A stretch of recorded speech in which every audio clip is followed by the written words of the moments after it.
कल रिलीज हो रहा है समर सिंह का नया गाना जूम के फोटो। जी हाँ दोस्तों, आपका स्वागत है मेरे चैनल ऑसम भोजपुरी पर।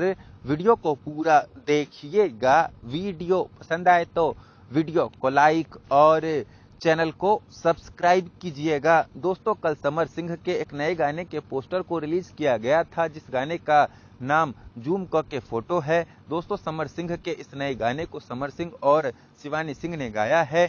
वहीं दोस्तों, समर सिंह के इस नए गाने को यादव लालू ने लिखा है और श्याम सुंदर ने समर सिंह के इस नए गाने में म्यूजिक दिया है। वहीं दोस्तों, समर सिंह के इस नए गाने के वीडियो में समर सिंह के साथ सपना चौहान ने काम किया है। दोस्तों, समर सिंह के इस नए गाने के वीडियो में कुछ अलग, कुछ नया देखने को मिलेगा। दोस्तों, समर सिंह का ये नया गाना बहुत ही तगड़ा, बहुत ही जबरदस्त होने वाला है। दोस्तों, समर सिंह के इस नए गाने को 26 नवंबर यानी कि कल रिलीज किया जाएगा जी म्यूजिक कंपनी यूट्यूब चैनल पर। तो कल आप लोग समर सिंह के इस नए गाने को खूब प्यार दीजिएगा जी म्यूजिक कंपनी यूट्यूब चैनल पर। धन्यवाद।